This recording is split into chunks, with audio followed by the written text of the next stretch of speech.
Good afternoon, everyone. Welcome. This is the place to be right now, it seems. Great to see so many of you here in this room supporting and caring about small businesses. It's been a big theme of today. I know you're having fun catching up with each other, but we do have some really amazing entrepreneurs we would like to introduce you to this afternoon. We can learn from them, hear more about what they're doing, and how we can better support small businesses. I'm Kate Warren, Executive Vice President, Executive Editor at DevX. We're delighted to be a media partner with Mastercard Center for Inclusive Growth today. And I'm delighted to be emceeing and kicking off this small business studio. I would like to first welcome to the stage Andrea Vieira, who you probably have seen already. So, yeah, we're just going to, as we talk about amazing entrepreneurs and small business owners, Andrea is the founder of Nail Saloon. Who here has been to a nail saloon in DC? Wow. Amazing. Hello, Familia. So I have definitely been, and it's actually one of my favorite places to go with my 12-year-old daughter when we need a little girl time, a little pampering. And something that has always struck me is just how it feels like an experience, right? And it's all the little details you pay attention to, and you can tell you have a lot of heart that you put into it. And I think a lot of small business owners do the same, right? It's a part of who you are. It's not just a business, it's also you. So I'd just love to hear, how you think about that and how do you make it such a special place? I mean, it's, I think anybody who strives to get into business, they want to communicate something, right, to their audience, to their customers. So for us, it really is about creating an experience. I think everybody is so overworked and tired and running ragged at all times. I mean, this is DC after all, for those of you who are local, and for those of you who are not local, you're probably equally as busy and running around wherever you come from. And for us, we have this notion of you can come get your nails done, which is something very utilitarian, which, let's also be honest, nobody needs to do. And I say that all the time. Nobody needs to get their nails done. But if you choose to get your nails done, and if it's something you want to spend your time and your capital on, then we want to give you an experience that gives you a little bit more than what you're paying for. And I think that's kind of a good lesson. Look, we all go to restaurants. We don't want just the food to be good. We want the food to be good and the ambiance to be good and the service to be good and the decor to be nice, because I think we have become a lot more demanding. The internet has made us, I think, in many ways, more aware of what is and what isn't possible out in the world. And so people want that at every touch point of their daily experience. So we really work hard to put heart into it, because you might as well. It doesn't take that much effort to 10x versus 2x. So you might as well try to put heart into everything you do, I think. I love it, thank you. Yeah. And you probably have seen we have this marketplace back here with a lot of small businesses represented. Hopefully you've had a chance to meet with them and talk to them and learn about what they're doing. But we also are gonna have some really great entrepreneurs here on the stage. Before we hand off to some of the other small business owners, what's one piece of advice that you might share with them or others who are entrepreneurs or thinking about that path? I think entrepreneurship is a game of execution. And I was just saying to somebody earlier today that culture eats strategy for breakfast, which is not my line. It's a line I heard once. And I do think it's true. You can overthink and rethink and overthink anything, any problem to death. But the truth is, you just have to put pedal to the metal and just really fight through the urge to give up and be resilient and have your resilience tested. And fall, get back up, fall, get back up, fall, get back up, which I think is a good metaphor for anything in life. So I always say that business is not unlike life. There's not a secret formula, but there's probably a way to do it a little bit more easily. And that's really, it sounds Pollyanna, right, guys? Keep going. But actually, keep going, really. It's about as basic as that. We need some Pollyanna right now, yeah, so thank you. We do, don't we? Well, thank you, Andrea. Yes. And please check out Nail Saloon, and I'm sure you'll Or just around. Come have a drink or a coffee. We welcome everybody at all Amazing. Times for anything, even for visits and hugs. Oh, great. So thank you. Thank you so much, everyone. Enjoy your lunch and enjoy the rest of the sessions. Thank you. All right. Great. All right, well, I would love to introduce to the stage our first two entrepreneurs that we get to hear from, two incredible change makers. We have Styx Salam Bailey, who's a founder of Think Watts Foundation. I'd say part artist, part entrepreneur, full-time force for good in his hometown in Watts. Yeah, go ahead, come on up. Sit where you want. And we have Dr. Key Hallman, founder of Our Village United and the Village Market, a powerhouse who's building ecosystems of support for Black entrepreneurs. So thank you both for being here. Yeah. How's everybody feeling today? It's energy. Y'all gonna have to have a little bit more energy. This is about to be one of the best you gonna see today. So grab your seat, grab your fork, your spoon, whatever you got, get ready, open your mind, and let's learn, let's live, let's love. Everybody make some noise for yourself for being here today. All right. Now wave your hands in. I'm just playing. We're not gonna do that today. Wrong place. I love it. Well, thank you both for being here. And Andre talked about how building a business, it's hard, right? It's not for the faint of heart. It's a lot of work. Building a business that's also looking to do good is even harder. And so I want to know, how you have both been able to keep that community-first mindset in building your business, while also, frankly, needing to pay attention to the bottom line, finding that balance of being a successful business while also wanting community and impact at the heart of it. So, Styx, I'll start with you. Well, I'll start off with a quote. Malcolm X said, if you're not ready to die for it, take freedom out of your vocabulary. I'm going to say that again. If you're not ready to die for it, take freedom out of your vocabulary. What that means to me is I'm passionate about the work that I do. And more importantly, I'm passionate about the people I serve, about the people we serve. It is not something that I chose to do. This work chose me. And so when you are chosen to live in purpose, you must continue to, on purpose, walk in your purpose. The idea for me is to make sure I uplift fallen humanity. It doesn't matter what you look like. It doesn't matter what classification you are. Because at the end of the day, we all have the same organ inside of here, and that's a heart. And you have the ability to choose to use that heart for one side or the other. Now, the people, especially today, are in such great confusion on which way to go. And the commitment to continue to build my business into what it is today is built on the backs of making sure I can build other businesses. Because the biggest act is the act to serve, is the act to give. So for everybody that has a business here, for everybody that does what they do, you must lead with this first thing in mind. How many people can I help? How many people can I serve?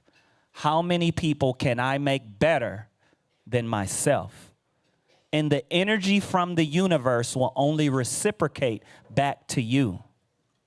So I keep all of those philosophies in mind with the idea and the concept that there's a lot of people who are unfortunate, underprivileged, economically fractured, and more importantly, they have a lack of information. So my goal is to give them that information from what I have, lead them in a direction that subjectively I feel is a great start, and allow them to strive to become a better them. Amazing. Dr. Key, how are you finding that balance? How is community such a central part of your work, and how do you find that balance of supporting community impact with also needing growth? Growth to me equals community. Everything that I've built, the anchor has been the acceleration of community. Imagine this room with one intention: to fortify our communities. Every one of you in here walking in and say, this is what I commit to. I commit to buying local. I commit to supporting local. I commit to showing up and amplifying. When I built the Village Market and when I launched my nonprofit, Our Village United, the first line on both of those plans was, how do we empower and liberate the people? Because I know in liberation, we will live a life of profound purpose. So I'm not just a business owner. I am charged to live a life of profound purpose. That's in servitude, that's in intentionality, that's in well-being work, and that is in economic liberation. We must, all of us who are attending, if you're a business owner in corporate America, wherever you may exist, it's not just about doing the things that we do. It's about living the things that we say, allowing our actions to live out the things that we say we believe in. We can have the beloved community that Dr. Martin Luther King talked about, but that beloved community required everyone to be deciders of action, love, care, and intentionality. So I want this to be a business conversation, but I hope when Stix and I leave the stage that everyone is that much more in charge and empowered to live a life of profound intent. We think that it was the summit that brought us here today. But I would tell you, I think is a divine purpose that every single person that you're sitting at the table with, it's not just to dine with and to have short talk with. That's fine. But what if it's something that is much more prophetic? What if you're sitting with people who you are meant to build with, to break barriers, to break generational curses, and to improve our lives that we live? I think that is the charge of 2025. And for every entrepreneur, you are not just a business owner.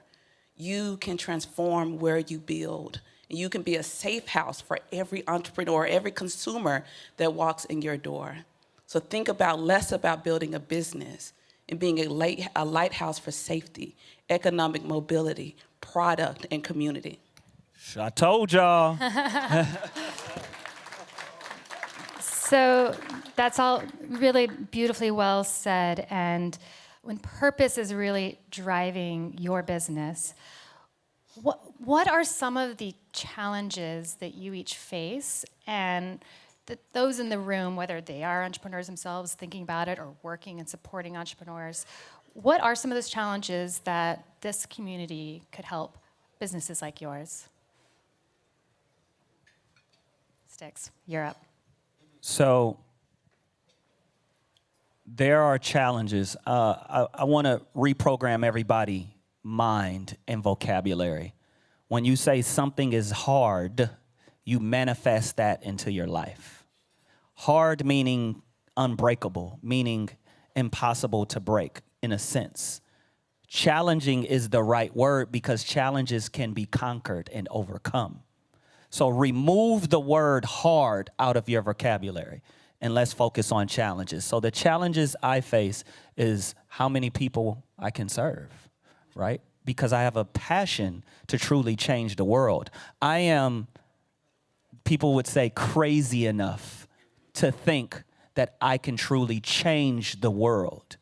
Right now, we're in LA, all throughout LA County, LA City, doing financial literacy, paying people's rent, paying utility bills, and teaching people how to open up a life insurance policy and not hold up a GoFundMe sign when someone passes away.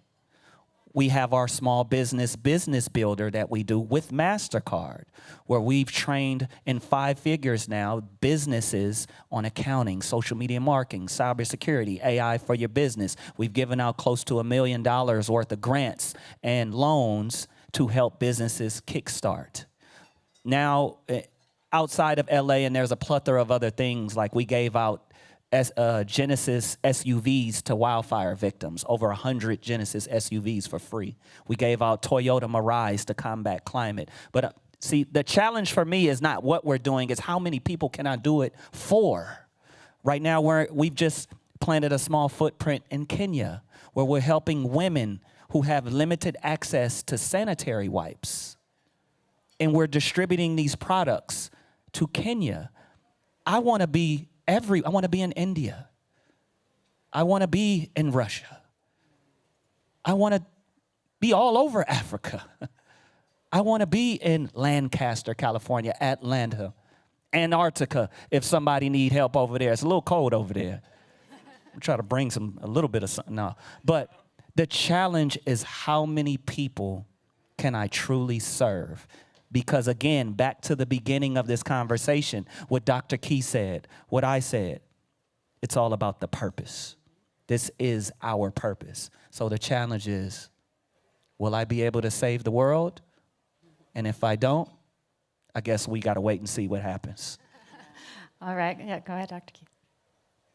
I think the challenge that entrepreneurs, because that's my primary focus, is always a capital gap. Stix and I are working very hard to solve that gap, in the access gap, in the relationship gap, in the scalability gap. But I think there's a more pressing problem that we can't control on our own. We're in a different climate. And in this climate that we're in, how we can empower this time. If you're in a place, in a point of privilege, you should ask yourself, what am I doing with my privilege? What am I doing with the access that I have? Am I being complacent, or am I informing? Am I dictating outcomes? So Stix and I will continue to work with entrepreneurs. I work with entrepreneurs around the country.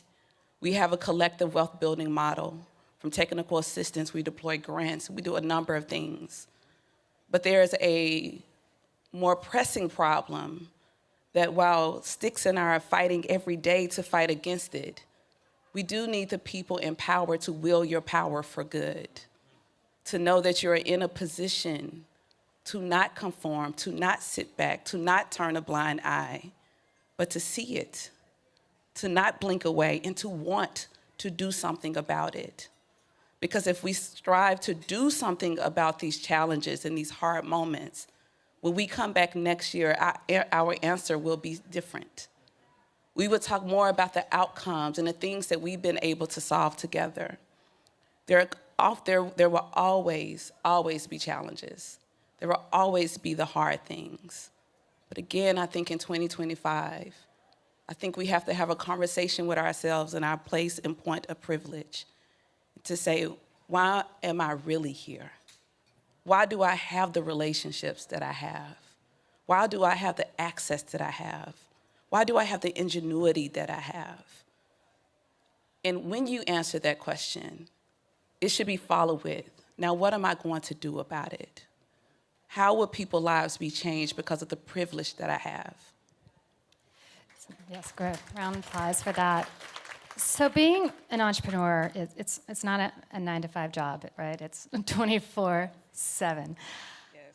When you're in a purpose-driven entrepreneur, I mentioned earlier, there's not a separation. It's who you are, right? Is really embedded in that. You mentioned it's some challenging times right now. How do you find that balance between, the hustle and supporting you and your health? I'll start with you, Dr. Key. My organizations are also grounded in wellness support. So every entrepreneur that goes through the village is also paired with a mental health practitioner. So these service providers are supporting entrepreneurs with burnout, decision fatigue, imposter syndrome. The reason why I knew to build this and why, for me, incubation and acceleration programs have to be holistic, because I build what I needed when I was building. I remember being extremely exhausted. I remember working when there was no boundaries. I also remember when I missed big things because I was focused on this big thing of purpose. I know that is counterproductive to why we're really here. So I wrote a commitment to myself that every day I'm going to honor the breath that comes in and out of my body. Every day I'm going to remember that it is with profound purpose that I'm here, and I'm going to shout out or whisper out, thank you for allowing me to live. I connect with the people that I love on a daily basis. I operate in a high sense of gratitude so that my cup is always overflowing so I can have something else to give.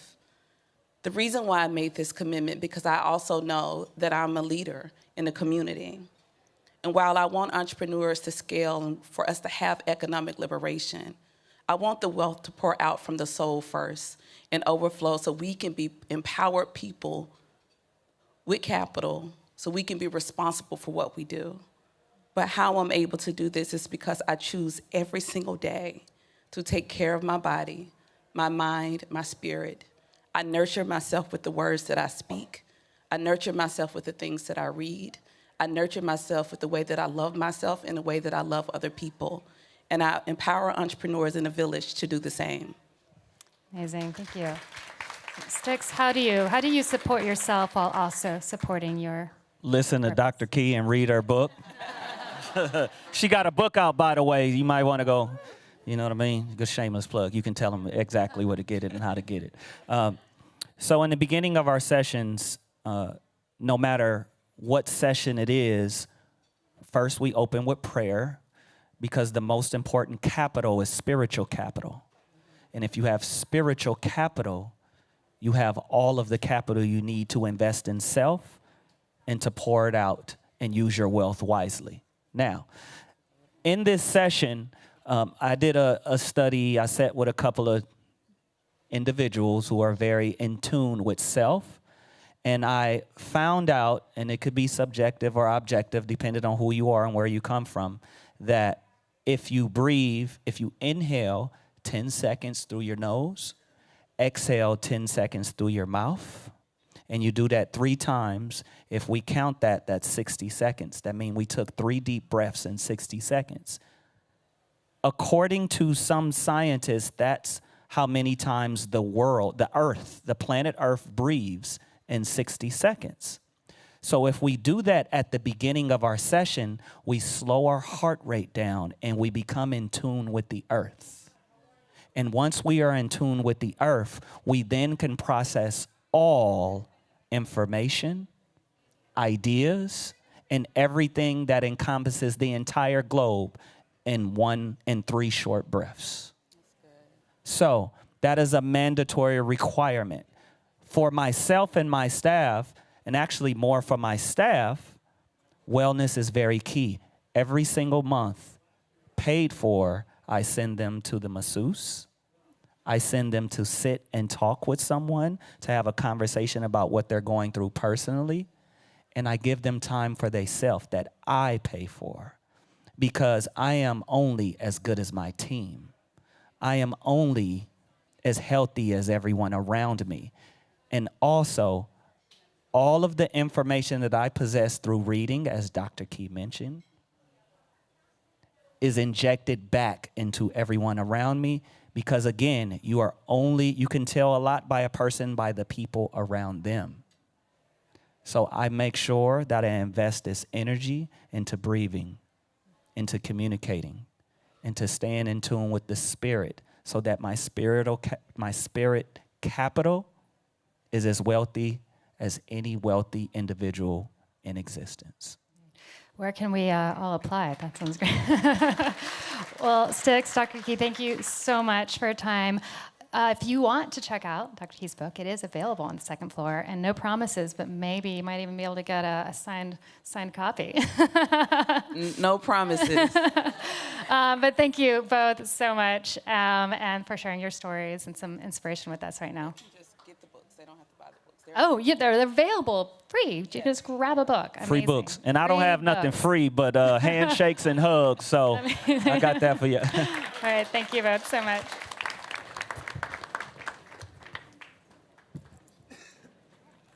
Thank you. Thank you both. Let's see. We are going to continue the conversation here in just a moment. We are actually going to be, thank you both so much. Oh, I get a free hug. Absolutely. Thank you. So we're going to be talking a little bit about a challenge that many small businesses face, and that is around cybersecurity. So I'd like to welcome our next 2 panelists to stage. We have Francesca Bosco, who's the Chief Strategy Officer at the Cyber Peace Institute, whom they work with every day to help vulnerable organizations really stay safe online.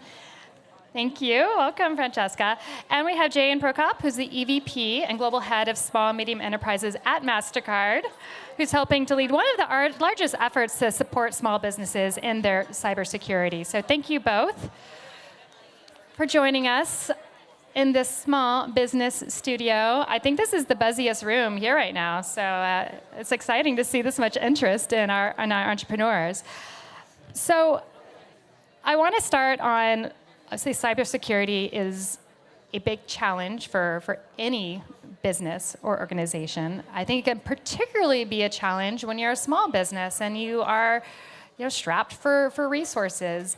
And I'd love to hear, I mean, maybe I'll start with you, Jane. You recently led a survey of 5,000 small businesses across 4 continents, talking and asking about these issues.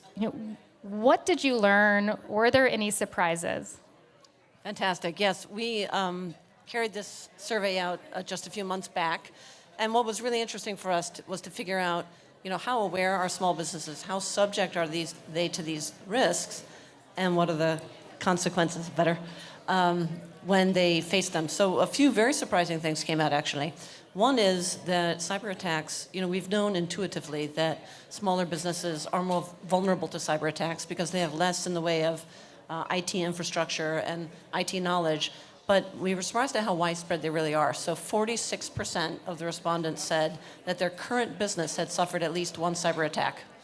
And an even larger number, over 60%, said that they had been in a small business during their career that had a cyber attack. So the most common forms were malware and hacking, followed by phishing. But this is all over now, so it's no one is too small. And I think that's the second piece of it, which is that we kind of talk about cyber often about big corporations. When we think cyber, we think IBM, and we think CrowdStrike, and we think Google, and like all these. But the truth is, smaller businesses are often the targets of these attacks. Because again, they have just a couple of people who are trying to run this business, wear every single hat in the business, and the CEO is also the chief technology officer and the chief sales officer and the CFO, and so they just have bandwidth constraints. So that's a second really big thing. Beyond that, we saw that the impact when there is a cyber attack is quite severe. So 1 in 5 either went out of business or went through bankruptcy as a result of a cyber attack.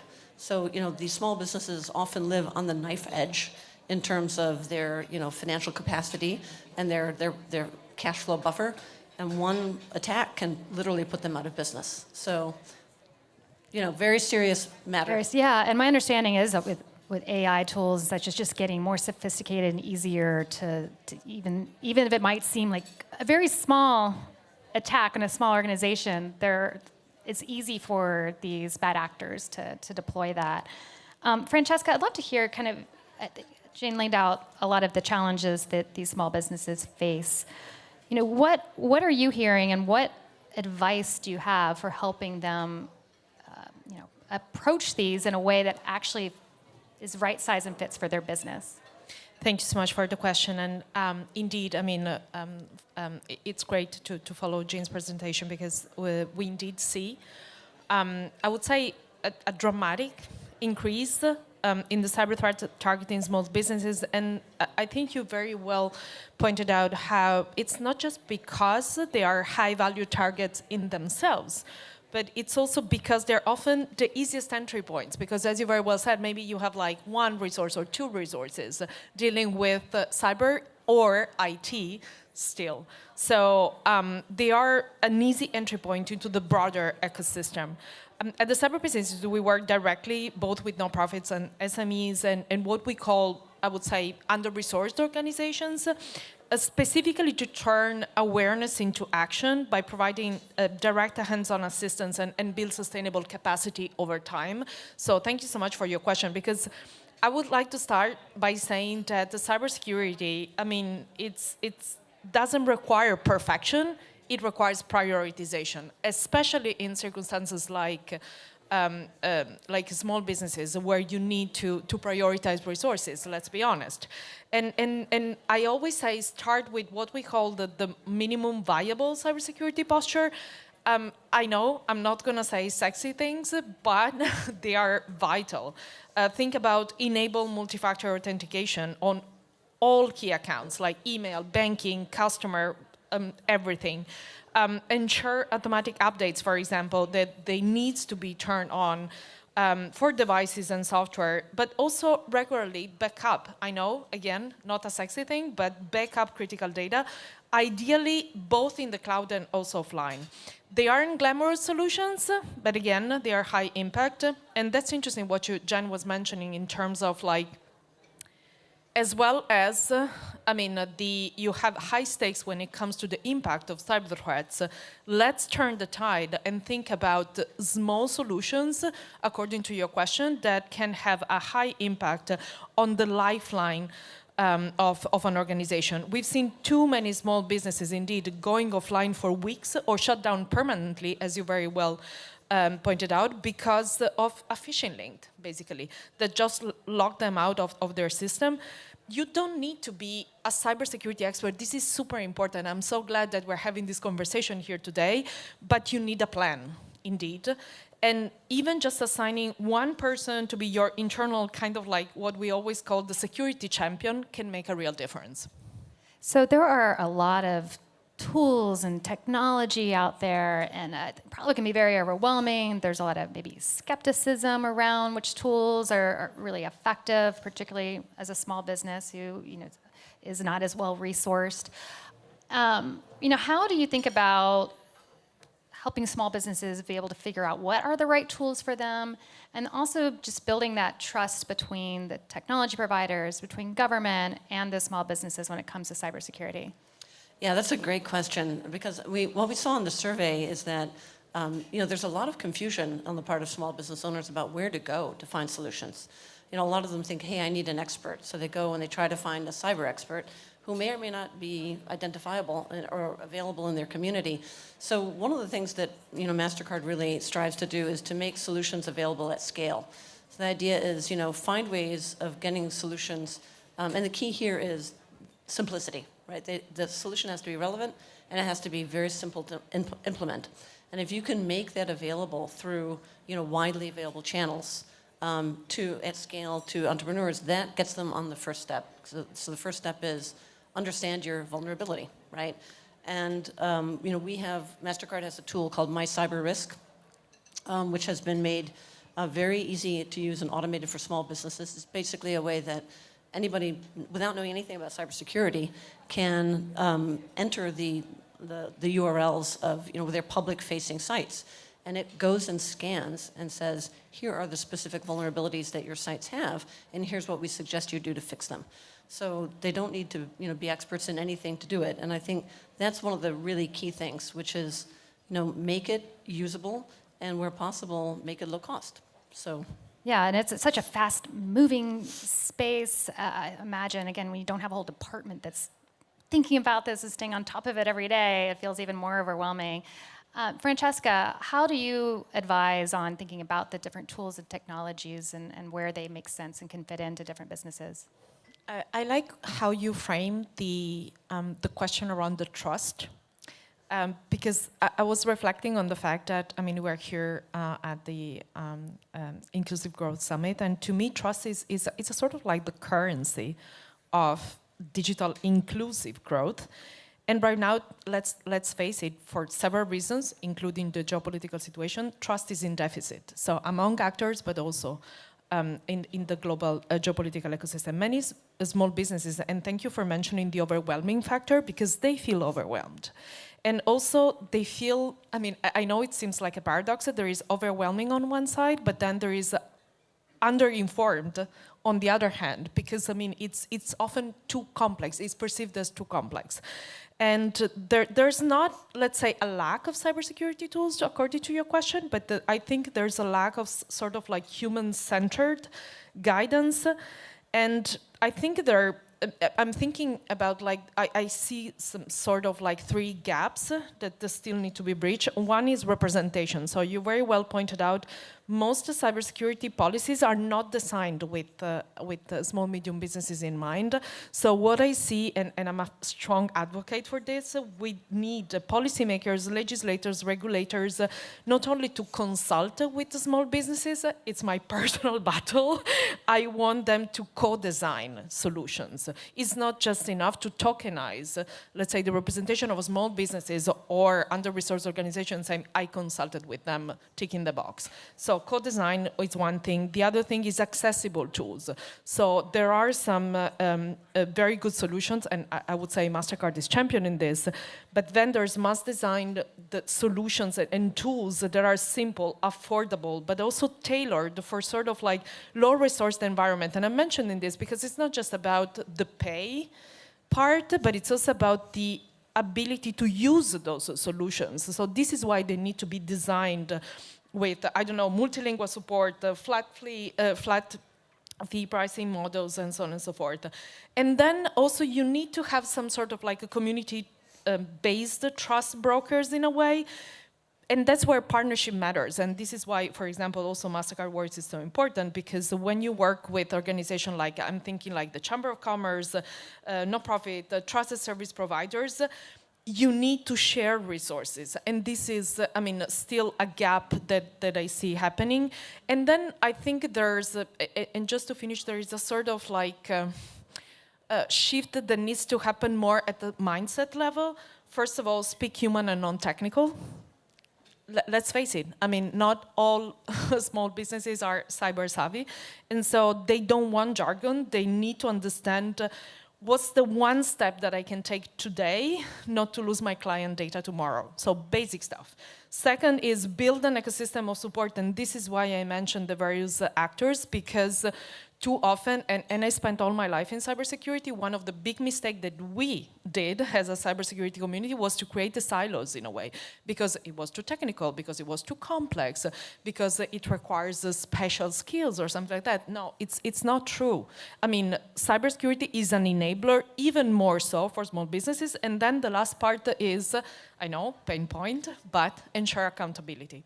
And this is super important, meaning that tools must come with the transparency. And this is super important for the accountability part, about the data usage, about the security patches, about supporting accessibility. I always say that small businesses shouldn't hope, basically, for the system to work, but they need to know that it will work. I think that it's an excellent point. It's not just the financial cost, it's anyone who's needed to adapt a new technology tool. There's a lot of behavior change and just learning the systems. So kind of just in our final moments here, if you were to just recommend one thing someone in this room could start doing tomorrow to help increase their cybersecurity health, what would that be? Jane? That's a tough one, because there are a few that come to mind, but we've talked to some extent about the tools and getting a cyber assessment. I think the other thing that we haven't spoken enough about is the human factor. Yeah. So the most important thing is to raise the awareness within your organization, within your small business, that people are usually the front door that let hackers get in, right? So raising their awareness, making them aware that they can do something about that, and what are the common things they can do. Because what we saw was a big gap in confidence. We saw a lot of small business owners and medium business owners who said, oh, I know cybersecurity, like over 80% said, I know it's really important, but only about 20% said they had the confidence that their staff would be able to identify and deal with threats. So it's bringing, closing that gap and bringing, everybody with you in the company. Right. Francesca? Can I say two? Sure. I think, I'm following a little bit what Jane was mentioning. I always say, think of cybersecurity like locking your front door. Basically, you don't need a fortress. You don't need crocodiles in the river, but just basics done right. But for understanding the basics, you need to take time. So the first thing I would say, start with a very basic internal kind of like cyber risk walkthrough, in terms of takes 30 minutes and it costs nothing. Again, talking about resources, just sit down with your team or even on your own and ask, what data do we rely on the most? Who has access to it? Where is stored? What happens if we lose it? Basic things just to highlight the gaps and choose one thing to fix that week. Not 10, one. One to fix that week. And so you start with that. I already mentioned before multi-factor authentication, backup strategy, and so on and so forth. Maybe the second thing that I want to mention is train your team. It's super important. And cybersecurity is indeed a team sport. I think it was also mentioned in the panel before about the team dimension, the community dimension, even more so cybersecurity. So one click on a suspicious link really, can take your whole operations offline, which means that every person that can potentially click on that link is critical. And it's not, again, about doing everything at once, but it's about building the culture over time of care and also consistency. Unfortunately, it's just not the one-off, and this is why I don't like the approach simply of like tools and services related to cybersecurity, but indeed really creating a culture that fits your size, that fits your business. Well, I love that. I think we think of cybersecurity as being, it's very much this technological challenge, but I think you're both saying that people are really at the heart of being able to approach it. Well, thank you both so much for making this big, overwhelming topic feel more approachable and actionable. I really appreciate your insights. So please join me in thanking them. Thank you. Thank you, Jane. Thank you, Francesca. So thank you all so much for being in the Small Business Studio with us today. The show continues downstairs in the Meat Theater on the first floor in 10 minutes. So encourage you to go down there. Really exciting lineup for the rest of the afternoon. But thank you all for spending your lunch with us. And also make sure to check out the different small businesses we have around here in the marketplace. Thank you.